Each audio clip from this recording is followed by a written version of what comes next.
Yes, ma'am, ladies and gentlemen, we are back with another Terror Time with Taco Tarantino. Tap in.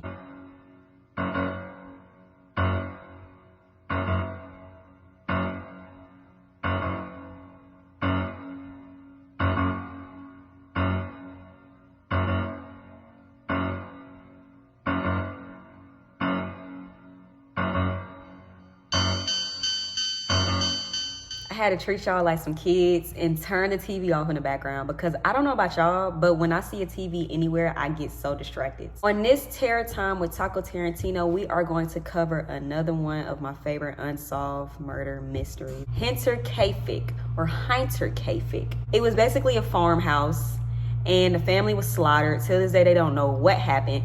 And the reason that this is one of my favorite unsolved murders, I got like 1,000, but this is probably like top 5. The details leading up to the murder of this family is so chilling, it's unbearable. Like, a lot of the stuff was like red flags with this whole situation. So let me give you guys my half on what I understand that basically happened, and then I'm going to go into the article like always, and I'm going to like give you guys a little bit more detail, a little bit more clarification. So let's get into it. Let's go off the dome like Young Thug. What I gathered and what I basically always read about with the Hinterkaifeck or Kaifeck, with the murders, it was a family of 6, and basically some unknown crazy ass person came into their house in the middle of the night and murdered all 6 of them. And the weapon they used was a mattock. What is a mattock? I think it was like an axe or like a, I don't know, let's Google. Let me see what that picture looked like. I need to know what a mattock is. Like, what did you go crazy with? Oh my God. Oh God, Jesus.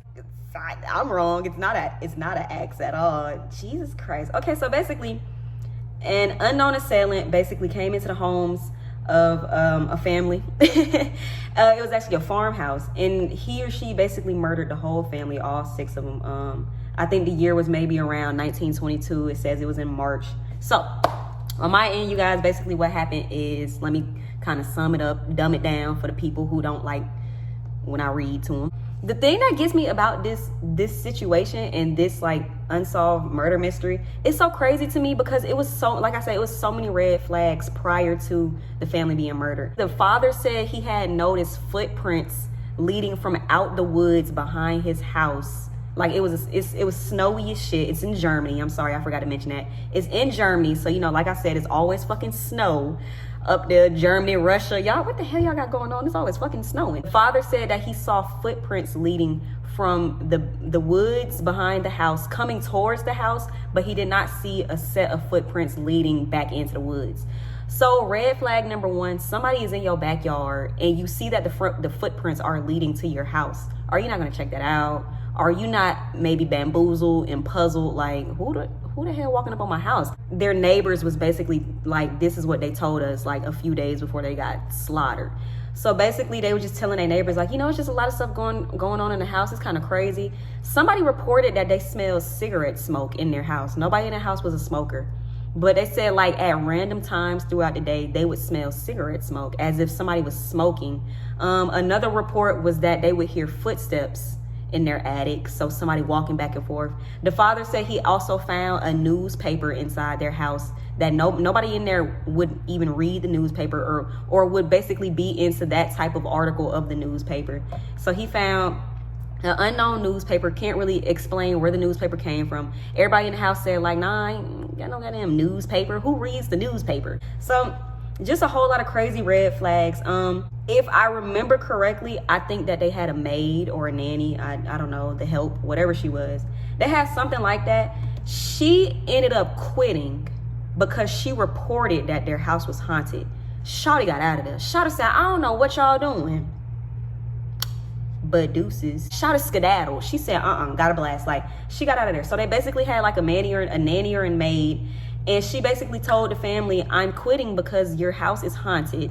She was probably onto something. Now, I don't believe the house was haunted. I just believe that there may have been someone living in their house and they really didn't realize it. And this person was probably living in their house so long, and they were just like all oblivious to it. Let's get into this article. The Hinterkaifeck murders occurred on the evening of March 31st, 1922, in which 6 inhabitants of a small Bavarian farmstead were murdered by an unknown assailant. The 6 victims were Andreas Gruber, Kazilia Gruber, their widowed daughter Victoria Gabriel, her 2 children, Kazilia and Joseph, and their maid Maria Baumgartner. People were accusing the father of having an incestuous relationship with his daughter, of basically dating and having sexual relations with his daughter. A lot of people were saying one of the children might have been his. Like, one of the kids that his daughter had could have possibly been his. I don't know how true that is. I don't know what they had going on. I don't know nothing about none of their business. I'm just here to read the article. Let's get that out of the way. Now, about a week before March 31st, 1922, farmer Andreas Gruber, which was the dad, noticed something strange on his farmstead, known locally as Hinterkaifeck. He found footsteps leading from the woods behind his farm going towards his house, but none leading away from it. You ain't gonna try and figure that out. You ain't gonna go outside. Like, now who the hell? Who the fuck? Like, no, he was just like, I don't know, might have been Peanut in them. The family was basically lured into their barn, and that's where they were murdered with the pickaxe. The dad, the wife, the daughter, and their granddaughter, so that's 4 of them, were led to their barn where they were then slaughtered with a pickaxe. Andreas, his wife Kazilia, their adult daughter Victoria, and her daughter Kazilia were all lured to the barn and slaughtered inside. The family maid Maria and the baby grandson Joseph were murdered inside the home in their bed. So what's crazy about that is, what do y'all mean lured? Like, what? Nobody thought to like break away or run away. Why were y'all following the murderer? Like, was it something where maybe he had a gun and he was like, all y'all go in the barnyard now? Were there maybe more than one person, so they were kind of outnumbered, and it was kind of like, if y'all don't go in this barnyard, it's gonna get ugly. Like, what do you mean lured? Like, I don't know about y'all, but me and my sisters and my brothers and my mom and my dad, we're not gonna follow nobody, and you're not gonna tell us to go somewhere and then kill us. No, it's not gonna work like that. Sorry, Mr. Murderer. It's not going down like that. Almost a week later, on April the 4th, the neighbors, along with several other townspeople, stopped by to check on the family and the farm. They basically saw that the family hadn't came out of their houses to feed the pigs, feed the chickens, feed the cows. They also saw that the fireplace hadn't been lit for a while. They didn't notice that the family's chimney was smoking. So that's when, townspeople start getting nosy. I don't know about y'all, but sometimes nosy neighbors are good to have. Young Kazilia had not turned up to school for 2 days in a row, and the mailman noticed that the mail began to pile up inside their postbox. They immediately called the police, who began investigating and ended up stumbling upon this damn treacherous ass murder. Upon investigating, it appeared that most of the victims had died from their wounds, but later on in the investigation, it revealed that young Kazilia, the daughter of the daughter, she had survived for hours. She was also found to be missing clumps of her hair, which the investigators believed that she had pulled out herself. The police interviewed hundreds of people, and nobody was ever arrested. They never came up with any clues. No culprits, nobody to, why would you do this? Do you think this happened? Were you here on this night? No, none of that.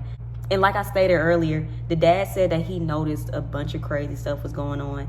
Like I also stated, they had a maid before. This maid was killed with this family. It's kind of like, since that maid quit, they ended up hiring a whole nother maid, and this maid ended up dying. So like, isn't that crazy? How like the maid before her, she escaped death. Like, that was like some Final Destination shit. Shawty got out of there. Like, she escaped her fate. And they end up getting a whole new maid, and that maid got murdered with them. That's crazy. The maid who got away, she told them straight up, like, I'm out of here. Like, y'all house is haunted. So a few days before the murder, around the time that Andreas had noticed the footprints leading up to his house, the neighbors recalled him complaining of hearing footsteps in the attic, as well as missing keys to the tool shed where the murder weapon had been kept. He also told them he found a newspaper in his home that he hadn't purchased. Why are you not questioning this, bro? You mean to tell me you went to sleep every night with all of your family members in the house, as well as your grandkids, a 7-year-old and a 2-year-old? You went to sleep with everybody in your house knowing that you're hearing footsteps, and you completely ignored it. You didn't get out your bed like, let me make sure like my granddaughter not walking around. Let me make sure my grandson isn't having a sleep terror and he's somehow like just walking around. You just kept going to sleep. You heard footsteps in your attic, not too sure why you heard those footsteps. You didn't go investigate it. You like, it's probably a squirrel. It's probably a raccoon. No, you just let the footsteps keep going. Not only that, you were missing keys, and it was a newspaper in your home that nobody had purchased. Why are you not questioning this? On top of all of that, between the footsteps coming in the snow leading up to my house but not leading back out, on top of hearing steps in the attic and seeing that newspaper, I'd have been like, bro, somebody in the house. I'd have scared my whole family. We all would have got out of there. That's all you had to say to us. Somebody in the house, and we all, everybody taking off. Like, we ain't grabbing no clothes, ain't grabbing no shoes. No, let's get out this house and we'll figure it out from there. The investigation also revealed that the maid who had preceded Maria had quit 6 months before the murders because she was hearing voices and believed the house was haunted. The maid, before the maid who got murdered, Shorty got out of there. She said, nah, my mama calling me. My mama told me the street lights on. I gotta go home. Shorty got out of there. Like, she knew what was going on. She told him that she was hearing voices and she believed the house was haunted. The house wasn't haunted, sweetheart. It was somebody living in the house. You know how crazy that is? Not only did the daddy kind of like just ignore all the red flags, the daddy was kind of just like, I mean, it's 6 people in this house. Of course you're gonna hear voices. No, I don't hear any of our voices. I hear somebody else's voice. You understand how scared that maid had to be to just quit? Shorty said, yeah, nah, I can't do this no more. She was so scared she thought the house was haunted. Police later decided that the voices, the newspaper, and the footprints could only mean that the murderer had actually been living in the home with the Grubers for more than 6 months before killing them. More than 6 months. You had somebody in your house for longer than 6 months. That person could have been there paying rent. I'd have been like, look, Mr. Murderer, Mr. whatever you're doing, you gonna pay some of these bills. You living in my attic? Oh yeah, going to get this water bill, buddy. Like, more than 6 months, bro was up there having the time of his life. You know how scary that is? He was basically in that attic planning what to do to this family. He probably saw, do you know what he probably saw and what he probably heard? He probably saw them kids taking baths. He probably saw the daughter in the bathroom changing out of clothes. He probably heard the father and the mother having sex. He probably heard so many family secrets. He probably saw so many inappropriate things that he was not supposed to see. He was basically living in their house plotting, I'm gonna kill this family. But you know what's even crazier? What if he wasn't planning to kill them? What if he really just wanted to live in a house because maybe he was like a homeless drifter? And what if he just was like, you know what? I've been in this house so long and this family is so oblivious.